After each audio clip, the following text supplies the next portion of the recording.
Notice the pagan, quasi-religious element of this statement. The right to abortion is vital for individual women to achieve their full potential.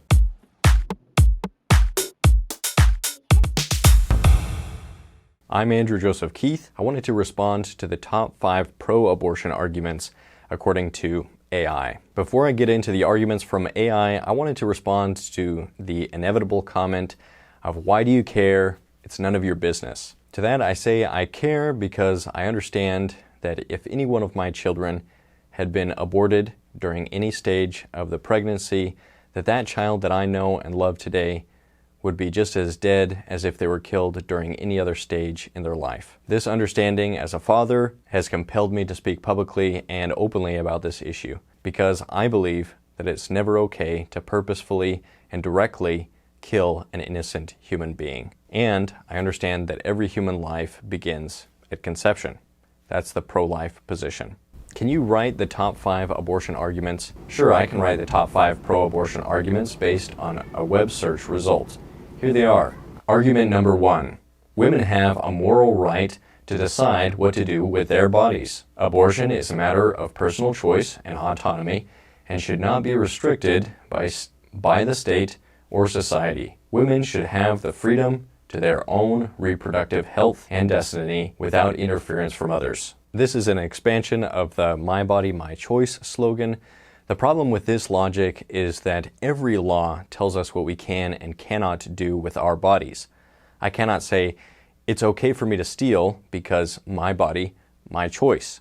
When I use my body to break the law, my bodily autonomy is not a valid argument.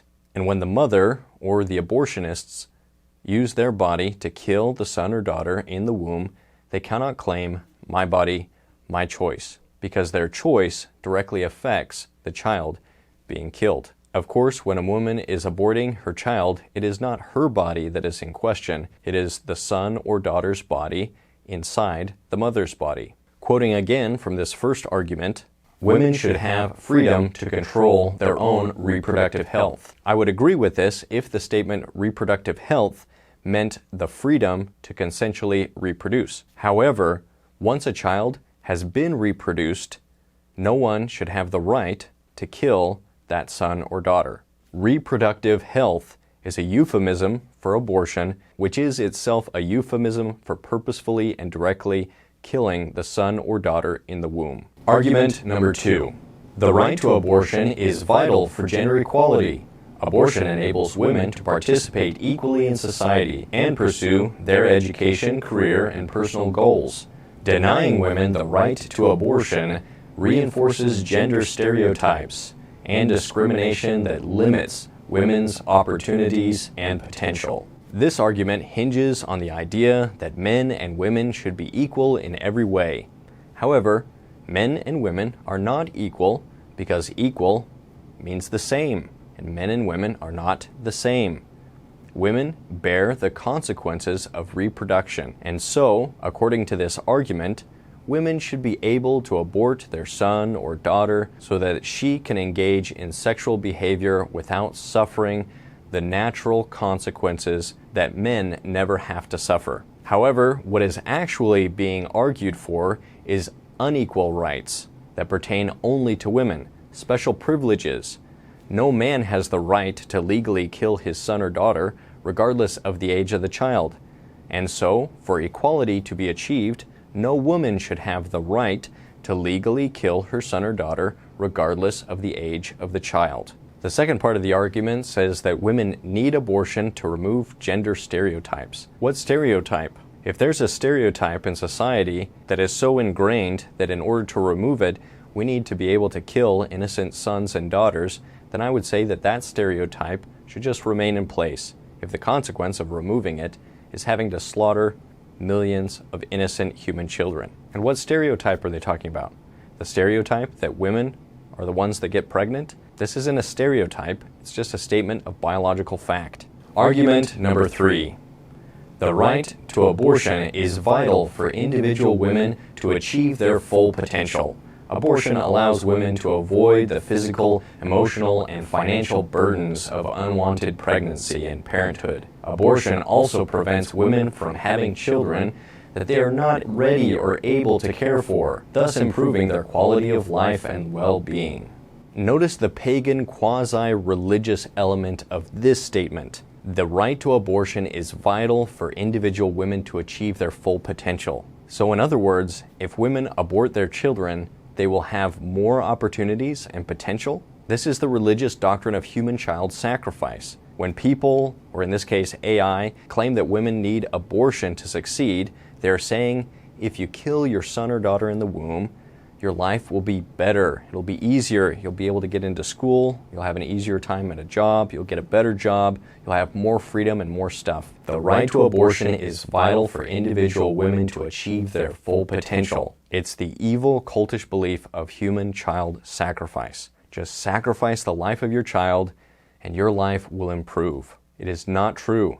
Killing innocent children does not improve people's lives. And even if it did, it should still be illegal to end the life of an innocent human being. This argument, along with other abortion arguments, ignores the option of adoption. If an expecting mother isn't ready for motherhood, then adoption should be the choice, rather than the choice to end the life of the son or daughter in the womb. Argument number 4.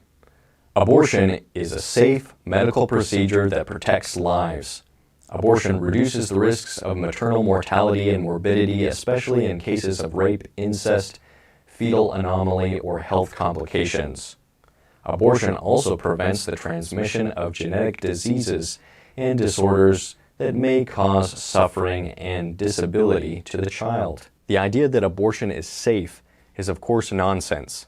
It's not safe for the son or daughter being poisoned, dismembered, exsanguinated, or chemically starved to death. Every abortion ends an innocent human life. Every successful abortion kills an innocent son or daughter in the womb. A common argument is that we need abortions to save the life of the mother. This is never the case, and I'll explain why. In the case of an actual medical emergency, there's no reason to take the time to poison or dismember the child while he or she is still inside the womb before delivering the child. In an emergency C-section will typically be performed. Medical treatments that are intended for the mother but may have the secondary consequence or effect of accidentally ending the life of the child in the womb, these are not abortions. No pro-life legislation would prohibit actual life-saving care for the mother. What it prohibits is the direct and intentional killing of the son or daughter in the womb. This is what the pro-life movement wishes to end. In this response, the AI also brings up the extreme cases of rape and incest, which is one of the most common arguments I hear for abortion. Even some people who consider themselves pro-life will occasionally add these caveats and say only in the case of rape or incest. However, this position makes no sense. Why should an innocent child be killed for the sin that was committed by the father? Do we believe in execution of a son or daughter for the crime committed by the parent? This is totally unjust. It's not okay to kill a son or daughter just because the father was an evil rapist. A child is not worth less because of the actions of the father. A child is not worth less because of the situation or circumstances surrounding their conception. In the tragic case of rape, both the mother and child are victims and should be protected under the law. It does not help the mother to turn her from a victim of rape into a victim of rape and also a killer of her own son or daughter. If anything, the trauma of abortion will only add on to the trauma of rape. If someone must be killed for rape, it makes more sense to kill the rapist than to kill the child. Additionally, abortion helps the rapist by destroying the evidence of the crime. In this case, the evidence of the crime of rape or incest is the child with the father's DNA. So while pro-abortionists pretend to be on the side of the victim, their arguments are actually more helpful for the rapists themselves to cover up their crimes. Argument number 5. Banning abortion puts women at risk by forcing them to use illegal abortionists. Abortion bans do not stop women from seeking abortions, but rather drive them to unsafe and clandestine methods that endanger their health and lives. Legalizing abortion ensures that women have access to safe and regulated and affordable abortion services that respect their dignity and rights. Notice the words used: forcing them to use illegal abortionists. Of course, pro-life laws don't force women to use illegal abortionists. It simply prevents abortionists from legally killing the sons or daughters in the womb through abortion. Saying to a mother, you cannot legally kill your own son or daughter. That doesn't force them to do it illegally. You're not forcing the mother to kill her child.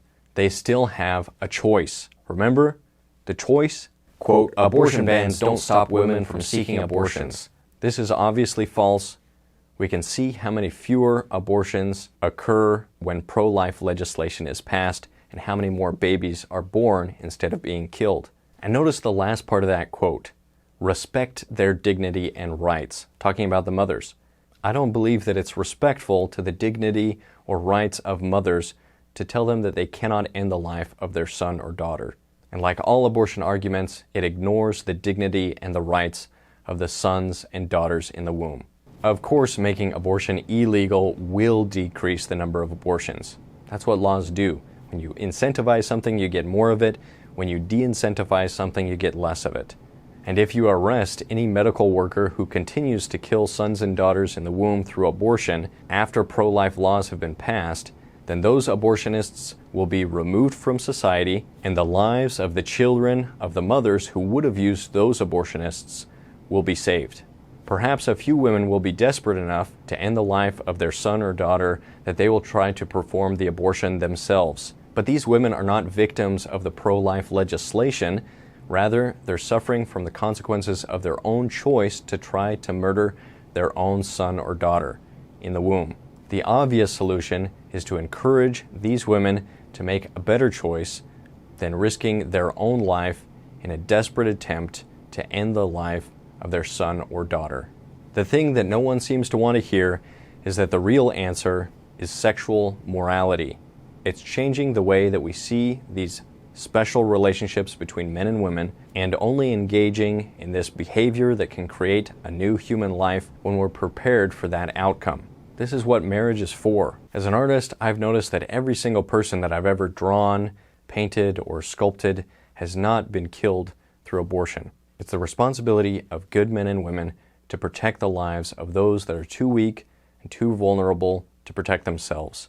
If you believe that every single life has intrinsic value and that every human being should be protected from the very beginning, then I hope you'll join the pro-life movement.